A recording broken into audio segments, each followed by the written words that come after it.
This new action camera has more dynamic range than any other action camera on the market.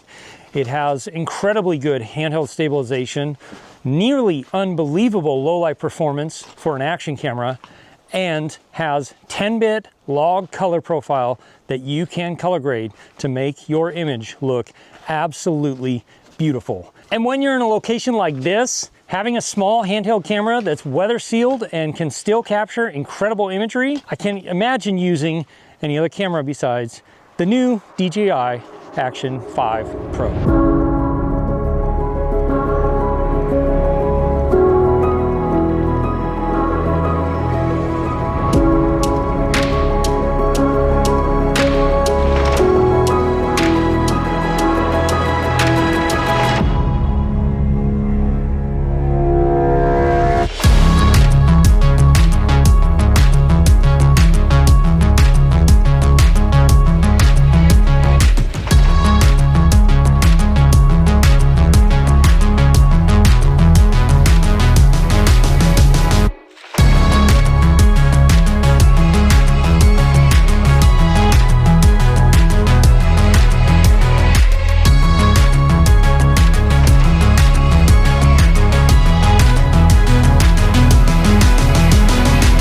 And just so we're clear, DJI isn't sponsoring this video. They're not paying me. They're not paying for anything that I do in this video, but they did send me this camera to keep and to test and review.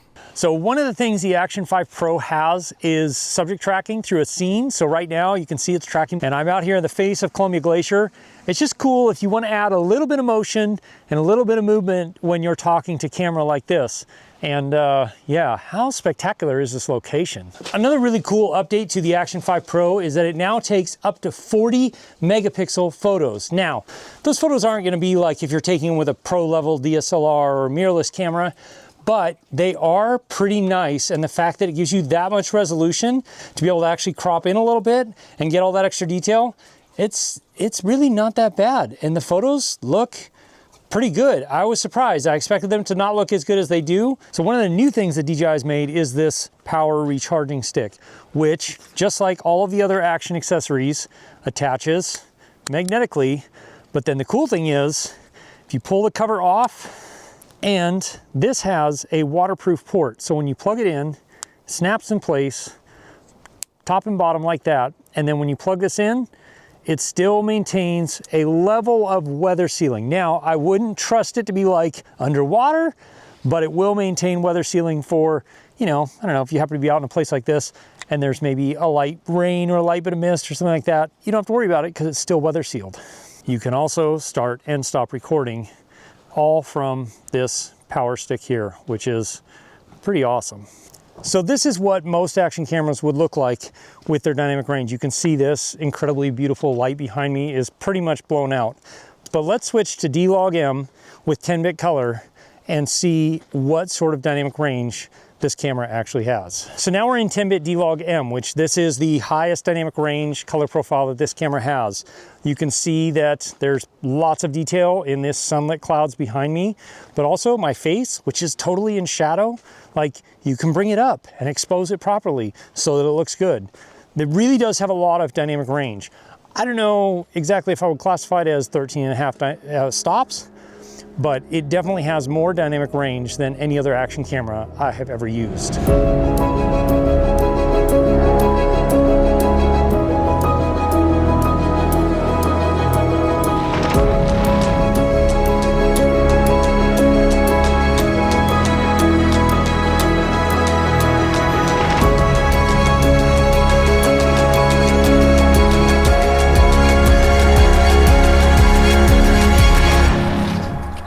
So we landed out here in this epic spot, and then the clouds just totally cave in and rolled. So we are now here until they move on. Good times. So we're here on top of the mountain, and I think this would be a good place to show you exactly how well the stabilization in the Action 5 works. So right now this is rock steady's off. I'm just walking normally over, you know, some pretty rough terrain, and obviously, like, it's not the most stable thing in the world. It's not bad because the wide angle view on this camera is huge, But let's turn Rocksteady on and show you the difference. And this is the first level of Rocksteady. And again, like, I'm not trying to hold the camera steady. I'm just walking normally on some very rough terrain. But it does a great job. But it has one more level of Rocksteady, which is Rocksteady Plus. Now we're on Rocksteady Plus. So this is the highest level of stabilization while the camera can still tilt side to side. But it also has horizon balancing mode in 360 all the way around in up to 2.7K or up to 45 degrees in 4K. So now I've got horizon leveling mode, and you can tip it up to 45 degrees because I'm filming in 4K, and it keeps the horizon level. So it's useful, especially if you're not trying to worry or trying not to have to worry about keeping the camera level, because you can tip the camera quite a bit. But if you're filming in 2.7K, you can rotate the camera 360 degrees and still get and keep a perfectly level horizon. Hey, if you're enjoying or getting value out of this video, then consider subscribing. I go out and test equipment here in Alaska in the harshest conditions I can find to see if it's the right gear for you, and also teach you the skills and tips you need to use the gear you might already have to its fullest potential. I'll be doing a Hero 13 and Action 5 head-to-head comparison here real soon. So another new feature of the Action 5 Pro is that it is now waterproof up to 40 meters. Okay, so this is what happens when I run around the mountains without notes. It's actually 20 meters, not 40 meters. But 20 meters, still, that's like 60 something feet. That's quite a bit. And I happen to be by this incredibly cool, unbelievably beautiful mountain lake. So just what can you do with an Action 5 Pro and insanely beautiful mountain water?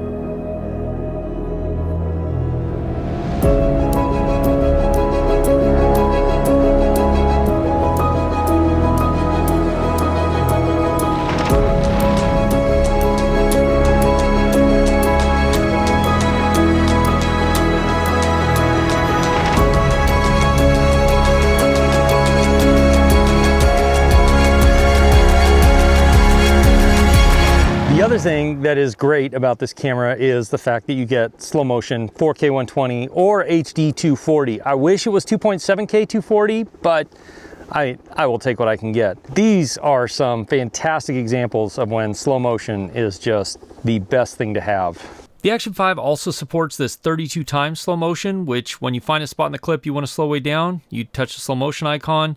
It will generate a clip that's up to 32 times slow motion from whatever the original clip was. I've had mixed results. I think some of it's depending on subject material, but it could be a very cool effect.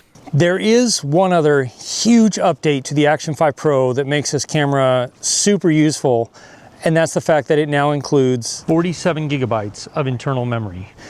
And when I first started messing around with this camera and testing it out, I went out kayaking and I did the exact thing that you're not supposed to do, which is forget an SD card.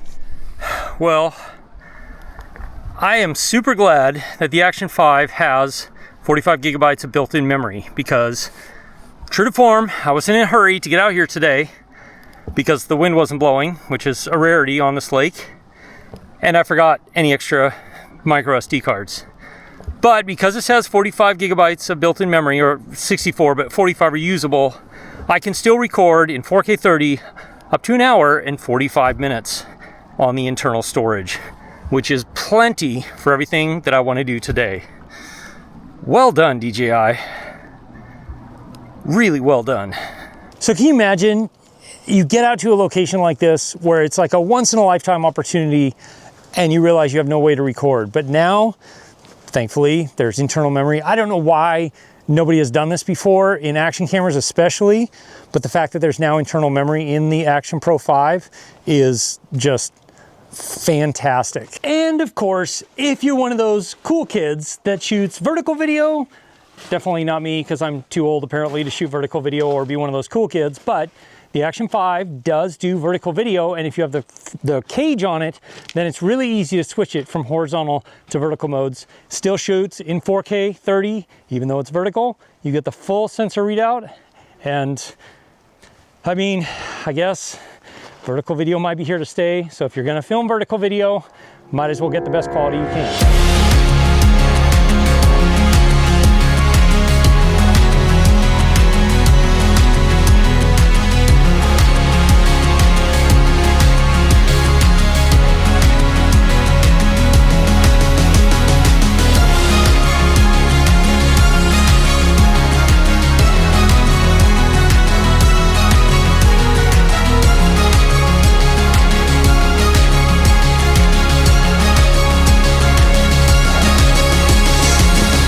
So the real question is, because this camera has integration with GyroFlow and has Rocksteady Plus, which is all insanely great stabilization, how well does it handle FPV? I think I found a spot. I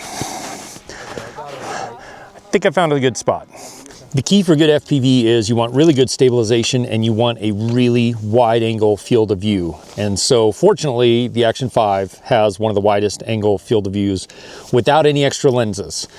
This is an instance where internal storage is really useful because I can't find my other SD cards and I don't want to send this camera out with SD cards in it that I already have good footage on. So that's nice that it has 45 gigs of internal storage because that's plenty for FPV.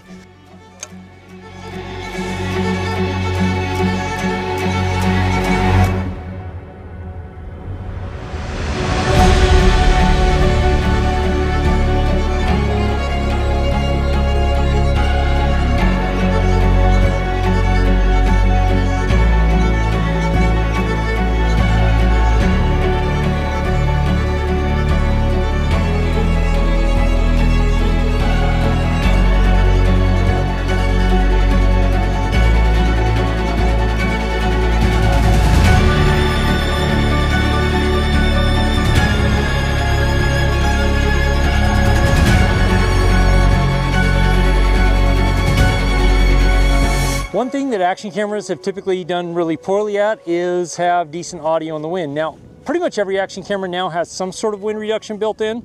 So I'm gonna just turn that off so that you can see exactly what this sounds like without any wind noise reduction. So this is the Action 5 Pro, no wind noise reduction, straight out of camera. There's, some pretty decent wind blowing basically straight from this way. Let's turn the first level of wind noise reduction on. And now you're hearing the first level of wind noise reduction with the Action 5 Pro. So it's a little better, but there's still, it's a pretty strong wind. Let's turn it up a little higher. Now we're shooting on the Action 5 Pro with the highest level of wind noise reduction. But the coolest thing is you can direct connect up to 2 DJI Mic 2s. This one right now is connected to the Pocket 3, but you can connect up to 2 transmitters and record 2 very clean sources of audio, which is amazing. So I'm gonna turn this one on and you're gonna see what a difference that makes. And now you're listening to the DJI Mic 2 directly into the Action 5. You can still hear some wind noise, but it's a lot better than it was. And especially if I just tuck it in my jacket a little bit, it cleans up the wind noise even more. So having this direct connection, especially if you work in areas where it's like less than ideal conditions, like I am today, where there's a pretty dang strong wind coming out of that way, it makes a huge difference for being able to get good, clean audio. Now for low light performance, you've got to be realistic about any action camera. It's a small camera with a small sensor, but the Action 4 had really good low light performance for an action camera, and the Action 5 seems like it has even improved on that, which is pretty impressive considering that it's still a tiny camera and tiny sensor. Now right now I'm shooting in the night mode and it's all auto settings. You can lock the shutter speed, but you can't do anything with the ISO, and you can lock the white balance. So I've locked the white balance and everything else is just on auto. But now I want to switch to the D-Log regular footage and just see what it looks like at higher ISOs. So this is D-Log M at 1600 ISO. This is 3200 ISO in D-Log M 10-bit. And now we're at 6400 ISO, which is probably about where I would expose this, but we'll go ahead and keep going up. And now we're at the top, which is 12,800 ISO, which is really high for a camera like this. I'm sure it's noisy as crazy, or noisy as all get out, but I've been pretty impressed in the past. And all of that was shot with noise reduction at -2, which is the way I prefer to shoot. But now I've got noise reduction on 0, which is the default, just to see what sort of difference it makes in the image. Now, there's a ton of other features that they've added that I don't have really time to go into, like pre-recording, burst shootings, a bunch of other stuff if you do scuba diving. But one of the big things that stood out to me is the insane amount of battery life. All the stuff that you saw shot on the helicopter over 2 days, several hours of footage was recorded on one battery, and almost all the talking head stuff recorded on the Action 5, including the FPV shots, was also recorded on one battery over the course of 2 days. So the battery life on this camera is absolutely insane. And we weren't exactly in warm conditions all of the time either. So whatever DJI's done to adjust the chemistry of the battery or to adjust the way the camera uses power from the battery has just, the battery life is nuts. Better than any other action camera I've ever seen. Now for me, an action camera is a really useful tool, especially when I put out the vlogs where I take you along with me on a day in the life of my work here in Alaska. It's a great camera to just have to get a POV shot or to get some odd angles because they're pretty robust. They can handle a lot of really crappy weather and just keep getting some great footage. The Action 5 has now definitely taken the place of any of the other action cameras I've used in the past. I will have a comparison with the new GoPro Hero 13 coming up shortly on this channel, so subscribe if you want to see that because I'll be doing lots of head-to-head footage tests and comparisons and all the different modes. But in the meantime, you're going to want to watch this video here next. I'll see you over there. As always, if you have questions, ask me in the comments below or join my live stream, which happens most Wednesday nights at 4 p.m. Alaska time, 8 p.m. Eastern, where we can have more of a conversation. I can maybe get to questions I didn't get to in this video. I'll see you again soon in the next one. Cheers.